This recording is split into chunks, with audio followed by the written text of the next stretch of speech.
एक धर्म रथ पर बैठा, एक पाप रथ पर बैठा, दो महारथी दो महाबली संग्राम करते हैं। अंतिम चरण में युद्ध रावण राम करते हैं। अंतिम चरण में युद्ध रावण राम करते हैं। युद्धम युद्धम युद्धम महायुद्धम। एक धर्म रथ पर बैठा, एक पाप रथ पर बैठा, दो महारथी दो महाबली संग्राम करते हैं। अंतिम चरण में युद्ध रावण राम करते हैं। अंतिम चरण में युद्ध रावण राम करते हैं।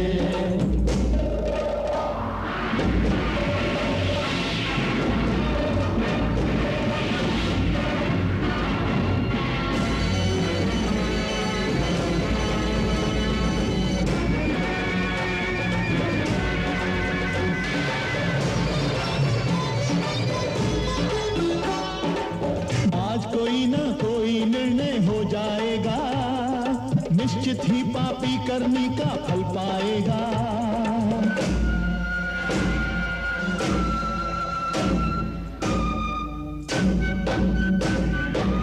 भर जाता है जब पापों का घड़ा, पापी को दिखे बस काल खड़ा। पापी को दिखे बस काल खड़ा। एक धर्म रथ पर जी का वरदान है, उसकी नाभि में अमृत है, जिसके कारण उसका अंत नहीं हो सकता। पहले आप रावण की नाभि का अमृत सुखा दीजिए, तभी उसका अंत संभव है।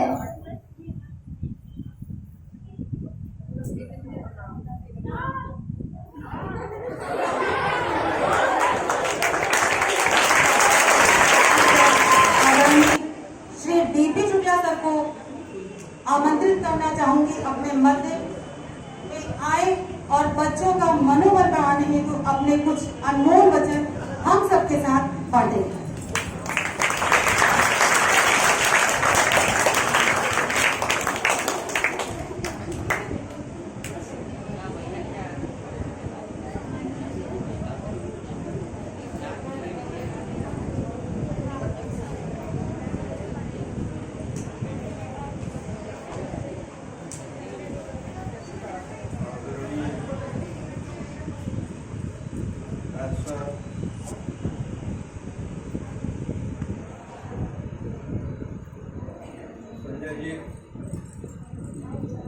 और इस वंश परंपरा में तीसरी पीढ़ी के युवा कंधे यश जी और निकिता,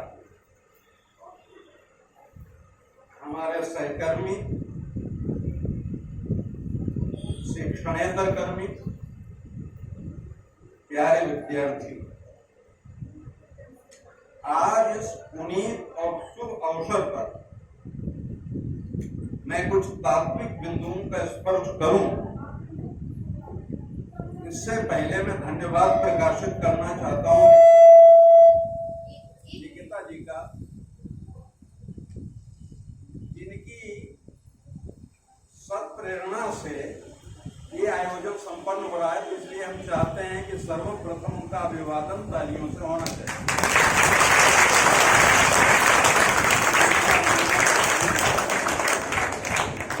मेधा और क्रिया यानी बुद्धि और कर्म,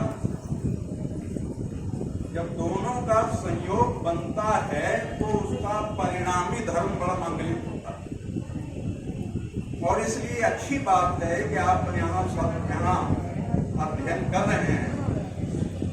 तो ये सब नए शिक्षा से जुड़े हुए लोग, मुझे मालूम हुआ कि निकिता जी शिक्षा के खेल से जुड़ी हुई है, तो मुझे प्रसन्नता हुई। ये हम गायक साहब के साथ काम करते करते थके तो नहीं, क्योंकि ये भी नहीं थके, अभी तुरंत चले जाते हैं, सीढ़ियां चढ़ जाते हैं, तो बड़ी प्रेरणा मिलती है कि हम तो इनसे छोटे हैं, करीब 10 वर्ष का अंतर है, 12 साल का। लेकिन आपके कंधे जब हमारी इस मेधा में अपना बल देंगे तो निस्संदेह हम और आगे जाएंगे और आगे जाएंगे और इस संस्था को सुदूर तक ले जाएंगे, ऐसा हमारा अब इस स्थिति के पश्चात आइए रामायण के उन प्रसंगों पर दृष्टि डालें जो अस्पष्ट हैं। अविचारित हैं, और अगर विचारित भी हैं तो एक निश्चित सीमा और परिधि के अंदर।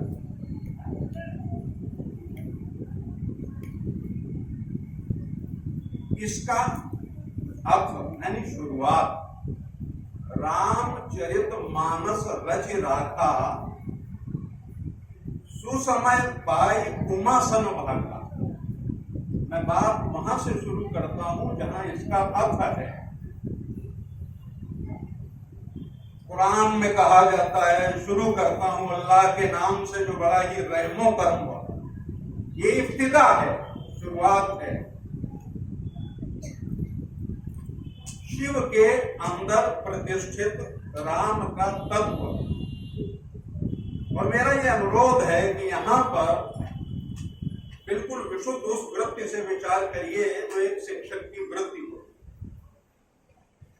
इतनी अच्छी बात है कि यहाँ मुस्लिम बच्चे कौशल्या हैं, कैकेयी हैं, यहाँ बच्चे हैं, शिक्षक हैं, और यहां से निकल जाने के बाद हिंदू है, मुसलमान।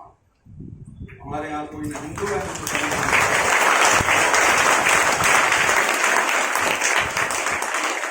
और ये भाव अगर यहाँ नहीं प्रतिष्ठित होगा तो कहाँ? इसलिए शिव का जो तत्व है, कल्याण का जो तत्व है, हम वो लेकर चलते हैं। और बराबर कहा करते हैं कि संपूर्ण विश्व में अपनी संतानों को बढ़ता हुआ अगर कोई देख सकता है तो मां देख सकती है, और पढ़ाने वाला शिक्षक देख सकता है।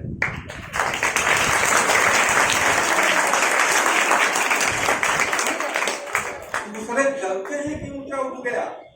और जब प्रकाश मोहन सिंघल न्यूयॉर्क से, बहरीन से बैद साहब से मिलने आता है तो चित्त प्रसन्न होता है, इस बच्चे को हमने पढ़ाया है। जब नरोत्तमपुरी गोस्वामी को हम देखते हैं कि आज 6 देश उसके अधीन काम कर रहे हैं तो प्रसन्नता होती है, बच्चा हमारा कभी शिष्य रहा होगा। पता है दुनिया में ये प्रसन्नता शिक्षक के अलावा कौन प्राप्त कर सकता है।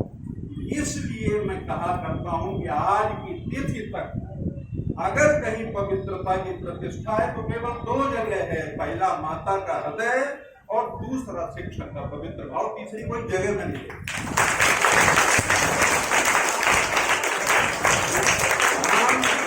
मानस मत राखा सुसमय ज्ञान उमा सन। सुसमय जानकर बात कहने में बोलने का सलीका होता है। बात कब कही जाए, सुसमय जान, जब उचित अवसर हो। चाणक्य ने कहा, बिना बुलाए, बिना पूछे जाता है, बिना बुलाए बोलता है, ऐसा व्यक्ति अपमान को प्राप्त होता है। इसलिए बिना आग्रह के अभिव्यक्ति नहीं, और बिना आमंत्रण के गमन, ये दोनों चीजें जुड़ी हुई। तो सुनी दोनों बड़ा बृहद प्रसंग है। और जब आप हमारे वीणा के तारों को छेड़ते हैं तो हमें कुछ ध्यान नहीं रहता, और ये भी नहीं चाहते कि बाद में अंदर अंदर कुछ मसाएं कि कहाँ तक खींचे दिए चले जा रहे हैं, घसीटना भी हम नहीं चाहते। लेकिन प्रसंग ऐसा है, हमें बोलना भी पड़ेगा, इसलिए थोड़ा धैर्य का सहयोग दीजिएगा। इस धरती के पहले कवि वाल्मीकि हैं, और अपने दस्त जीवन को छोड़ करके जो प्रेरणा प्राप्त करके वो एक साधु का जीवन बिताने लगे। और साधु, मैं यहाँ ये भी स्पष्ट कर दूं कि साधुता एक वृत्ति है, वेश नहीं है। वेश से अगर साधु बनता तो रामनारायण बाजार में अहमद हुसैन आर्टिस्ट से हम पीला कपड़ा सबसे पहले खरीद लेते। नहीं बन सकता, वृत्ति होती है साधुता की। टाई लगा करके भी साधु हो सकता है, और गेरुए कपड़े पहन करके महान नीच हो। परिभाषा नहीं है, ये मात्रक नहीं है।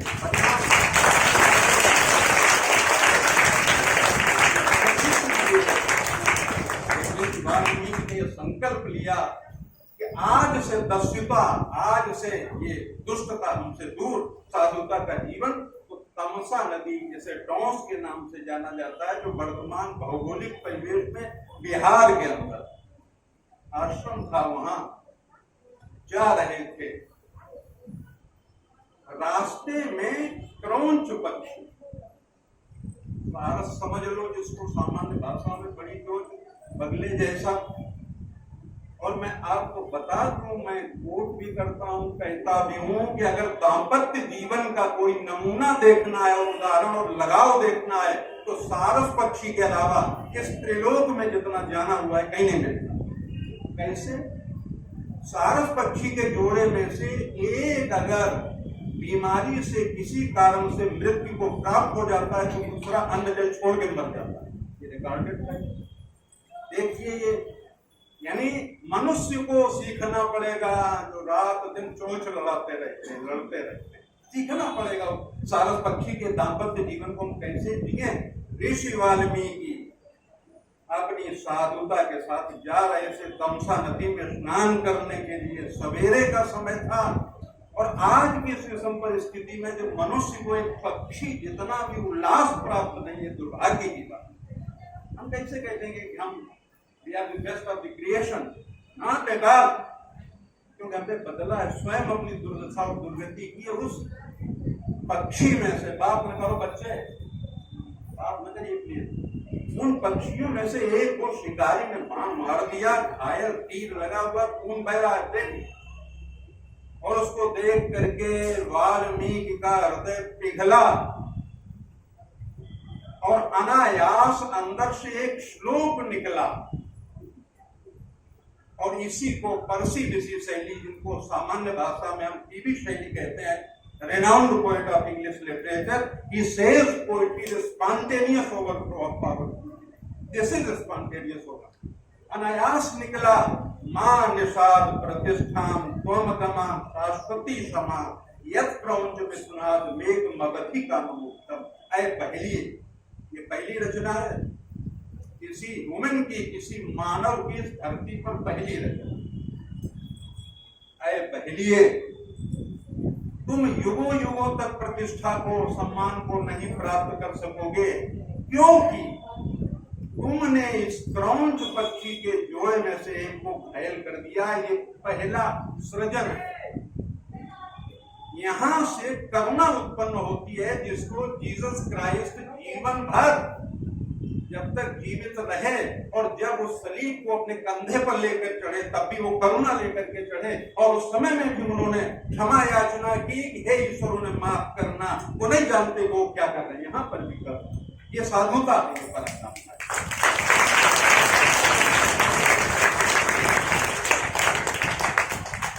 और फिर उनको आत्म संबोध हुआ, आत्मबोध हुआ। हमारा अंतर मन तरंगायत होता है, तरंगायत होता है, और यही लहरें तरंगों की ऐसी हैं जिसे हम प्रार्थना कहते हैं। यही ईश्वर से हमारा संबंध जोड़ता है। ये इतनी सूक्ष्म होती है कि बाहरी शोर के कारण हम अंतरात्मा की आवाज सुन नहीं पाते। हर आदमी के अंदर तरंगे उठती हैं, वो आवाज हम सुन नहीं पाते। यही कारण आत्म संबोध हुआ, समाधि में बैठ गए, तप में लीन हो गए, पूरा शरीर मिट्टी से ढक गया, प्राण बचा, काया शिथिल हो गई, रह सकता है जी। और फिर वर्षा जल ने जब उन्हें धोया, इसीलिए वाल्मीकि नाम ही उनका पड़ा, जिसके शरीर को कीमत यानी बाबी पूरा ढक ले, वो वाल्मीकि। और फिर जब जागे तो उस समय उस संबोध से उन्हें प्राप्त हुआ कि उन्हें राम के जीवन को आधार बना करके एक ग्रंथ की रचना करनी चाहिए। और इसलिए वाल्मीकि रामायण कविता का ग्रंथ, धर्म का ग्रंथ बाद में है, इतिहास का ग्रंथ पहले है, क्योंकि वो समकालीन थे। उन्होंने देखा है राम के युग को, लोग उनके आश्रम में रहे हैं, इसलिए राम कथा की जो मूल धारा, जहां उत्स है, जो गोमुख है, जहां से गंगा निकलती है, वो ऋषि वाल्मीकि। इसके बाद विभिन्न भाषाओं में सर्वप्रथम जो सबसे व्यापकता जिसने पूरे उत्तर भारत में प्राप्त की, तुलसीदास रचित रामचरितमानस, महाराष्ट्र के क्षेत्र में एकनाथ रचित भावार्थ रामायण, बंगाल के क्षेत्र में कृतिवास के द्वारा लिखी गई बंगला रामायण, और यहाँ तक इन भारतीय भाषाओं के अलावा अरेबिक अकबर काल में भी अकबर के कालखंड में भी रामायण का वो किया। मैं यहाँ कह सकता हूँ कि अब तक चाहे वो भौभूति का उत्तर रामचरित हो और दक्षिण में पंबन की रामायण, जिस पर श्री राजगोपालाचारी ने भारत नाम की एक लंबी पुस्तक लिखी, हम लोग ऐसा हमने बहुत दिनों तक पढ़ाई बात, इंस्पायरिंग लॉन्ग पोएम, उसमें भारत के कैरेक्टर से ही श्री राजगोपालाचारी सबसे ज्यादा।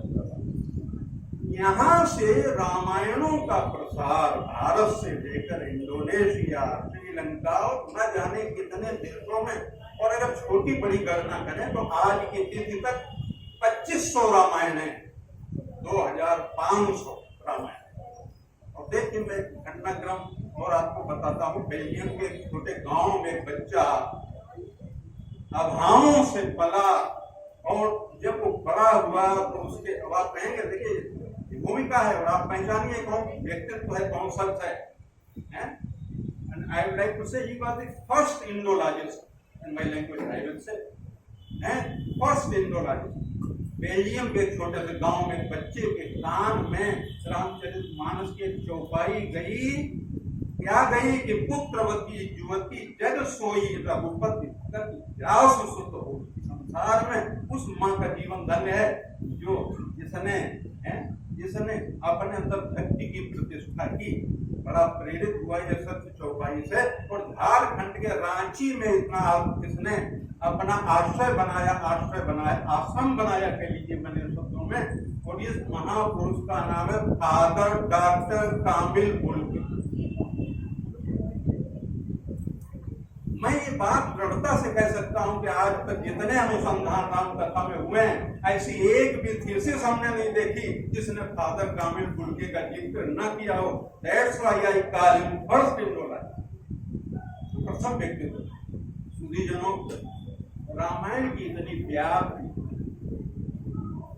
किसी प्रचार से नहीं है, ये प्रेरणा से। और तो अच्छी बात होती है वो अपने आप हृदय के अंदर प्रवेश कर जाती है सारी। तो सुधीजनों, ये लंबे दिशा है, उस पर न जाकर के मैं आपको रामायण के प्रसंग में ये बताना चाहूंगा कि रामायण में, महाभारत में त्याग के लिए प्रेरणा नहीं, वहां संघर्ष राज्य के लिए चल रहा है। और रामायण में त्याग के लिए, और आप जानते हैं कि त्याग और सत्कर्म में कभी संघर्ष नहीं होगा। राज सिंहासन को राम इसलिए नहीं ले रहे कि पिता ने आदेश दिया, और लक्ष्मण इसलिए नहीं ले रहे कि उनको राम का अनुगामी बनना, उनके पीछे जाना। भरत जिनको राज सिंहासन मिला है, वो राज सिंहासन पर इसलिए नहीं बैठ रहे कि बड़ा भाई है, वो मेरा पिता है, उनके रहते हम राज सिंहासन पर नहीं बैठ सकते। और शत्रुघ्न इसलिए नहीं राज सिंहासन पर बैठ रहे कि वो अपने भाई के अनुगामी है। तो यहाँ त्याग के लिए स्पर्धा है, त्याग के लिए स्पर्धा है। सुधीजनों, जीवन में उतार चढ़ाव और सागर में लहरें ये कभी खत्म नहीं होती। सागर में स्नान करने वाले को इस बात का जो इंतजार करे कि जब लहरें बंद हो जाएं तो हम स्नान करेंगे, ऐसा समय कभी नहीं आएगा। और जीवन में अगर हम सोच रहे हैं कि जब समस्याएं कम हो जाएंगी तो हम करेंगे, ऐसा समय आना ही नहीं। विचार करते आप रहिए, चलते जाइए। इसलिए इससे प्रेरणा क्या है? हम धर्म को, राजनीति को, समाज को, इतने संदर्भ हैं राम कथा में। माता से पुत्र कैसे व्यवहार करता है।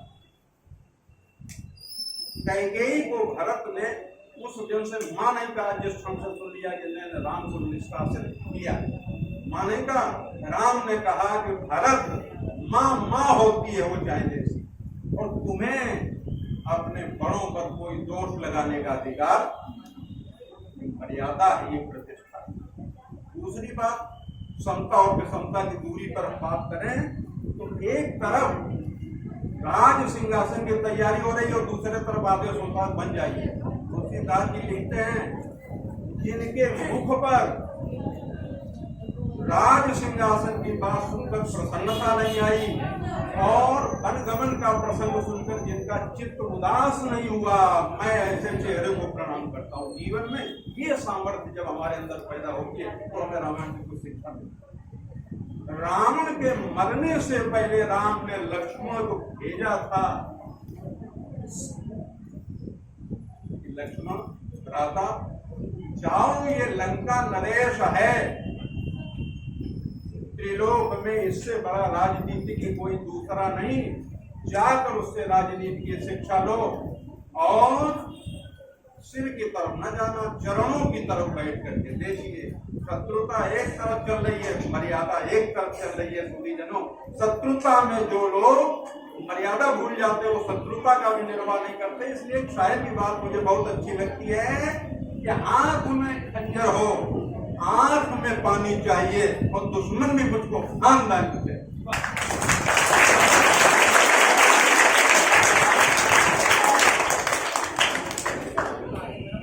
भाई का भाई से प्रेम, पिता का पुत्र से प्रेम, पत्नी का पति से प्रेम, पति का पत्नी से प्रेम। जो राम सबरी जैसी अंत जाति के जूठे बेर खा सकते, अब देखिए विशुद्ध पवित्र भाव से अंत जाति के, और उन्होंने कहा भी जाति पाति कुल धर्म बढ़ाए। देखिए हमारी दृष्टि में नहीं होते, हमारी दृष्टि में क्या होता है, मानव एक भगत करी नाता रिश्ता है, हम तुम हमारे प्रति भाव रखते हो, तुम महान हो, तुम श्रेष्ठ हो। ये झूठा बेर खा लेना, निषाद को गले लगा लेना, केवट को अपने बराबर बिठाना और वापस आने पर भी वही सम्मान करना। सुधीजनों, ये कुछ ऐसी शिक्षाएं हैं जिनको लें। मैं बराबर कहा करता हूँ, पढ़ने से फर्क नहीं पड़ता, करने से फर्क पड़ता। पढ़ने से फर्क नहीं पड़ता। बहुत से लोग इस भ्रांति में हैं। तो महाभारत, हमको एक सज्जन ने समझाया कि महाभारत काहे रखते हो घर में, महाभारत होता उससे। हमने कहा गीता कई साल से रखे, किसी को वैराग्य नहीं हुआ। ग्रंथ है सुधीजनों, तो विस्तार में न जाकर के प्यारे बच्चों, आपके लिए हम संदेश के रूप में कहना चाहेंगे कि यहाँ आप विषय पढ़ें और विषय के साथ साथ उसका निहितार्थ पढ़ें, जिसमें जो कुछ विद्यमान है उसको पढ़ें, उसको देखें, उसको समझें, जो आपके जीवन में बहुत काम आएगा। क्योंकि जीवन में उतार चढ़ाव हर व्यक्ति को देखने हैं, इसलिए समय का अभाव है। विस्तार में न जाते हुए आज के इस पुनीत अवसर पर मैं शुभकामना देता हूँ और मैं नवागंतुक यश जी और निकिता जी का मेरा अभिवादन करता हूँ। राय साहब को भी पुनः पुनः धन्यवाद देता हूँ कि उन्होंने मुझे जैसे सामान्य प्राणी को एक अवसर दिया। कोटिशा धन्यवाद। Thank you very much. श्रद्धेय चेयरमैन श्री आर.टी. राय सर, प्रबंधक श्री संजय राय सर, कोषाध्यक्ष श्री यस राय सर, मिसेज निकिता मैम, प्रधानाचार्य श्रीमती ज्योति शर्मा मैम, श्रीमती मंजू शर्मा एवं सम्माननीय शिक्षक। 14 वर्ष के वनवास की पूर्णता के क्रम में विभीषण को लंका का राज्य सौंपकर अपनी मातृभूमि अयोध्या की ओर उद्यत हुए। मातृभूमि के प्रति अनुराग मानव मात्र में सहज है, इसलिए श्री राम ने लक्ष्मण से कहा था कि हे लक्ष्मण, यद्यपि ये सारी लंका स्वर्णिम वैभव से पूर्ण है, फिर भी मुझे रुचिकर नहीं लगती, क्योंकि माता और मातृभूमि की गरिमा स्वर्ग से भी बढ़कर है। पुष्पक विमान से अयोध्या की ओर उन्मुख राम मार्ग में अपने मित्रों से दिए गए वचन का निर्वाह भी नहीं भूले। अयोध्या के बाहर तपस्वी जीवन बिताने वाले भरत का ध्यान उनके मन में प्रतिक्षण था। श्री राम ने अपने आगमन की सूचना हनुमान के माध्यम से भरत तक पहुंचाई और भरत ने इस उल्लासपूर्ण समाचार को पूरी अयोध्या में प्रसारित करवाया। प्रसन्नता का ज्वार पूरी अयोध्या में उठने लगा। ऐसा प्रतीत हुआ जैसे रेगिस्तान में पड़ी हुई मछलियों को अगाध समुद्र का जल प्राप्त हो गया। राजमहल से लेकर साधारण घर तक सजने लगे। घर घर रंगोलियां बनाई जाने लगी, बंधन बाहर टांगे गए, दीप प्रज्वलित किए गए। आर्यवर्त के इस महान घटना की दीप मालिका अपने प्रकाश पुंज का विकिरण करने लगी। इस महान घटना को रूपायत करने का प्रयास इस संस्था के शिष्यों ने बड़े भाव भंगिमा के साथ प्रस्तुत किया है। आइए हम सब त्रेता की इस महान घटना के एवं राम राज्याभिषेक के साक्षी बने। धन्यवाद।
अमंगल हारी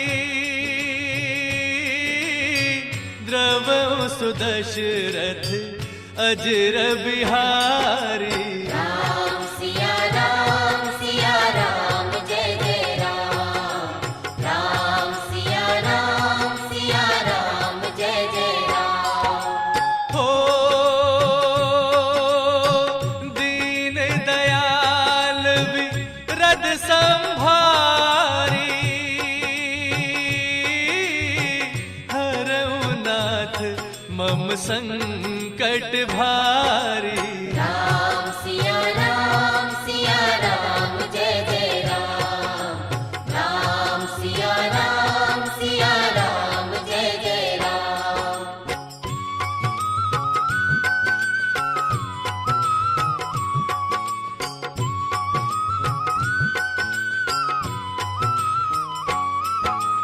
हो कलयुग केवल नाम आधारा सुमिर सुमिर नर उतरहि पारा। राम सिया राम जय जय राम। राम सिया राम जय जय राम। हो रघुकुल रीत सदा चली आई प्राण जाए पर वचन न जाई। राम सिया राम जय जय राम। राम सिया राम जय जय राम।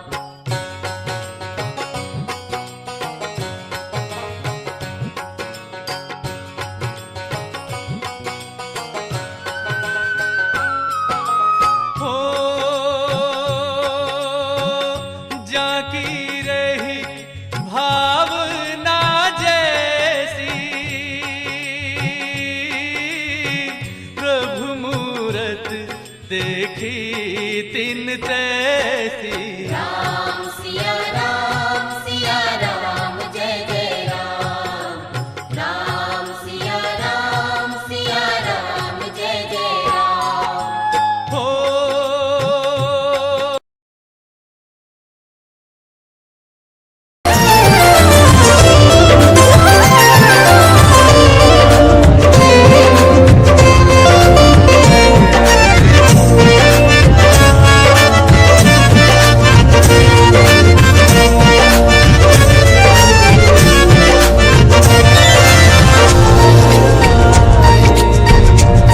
सजा दो घर को गुलशन सा अवध मेरा में आए हैं। सजा दो घर को गुलशन सा अवध मेरा में आए हैं। अवध में राम आए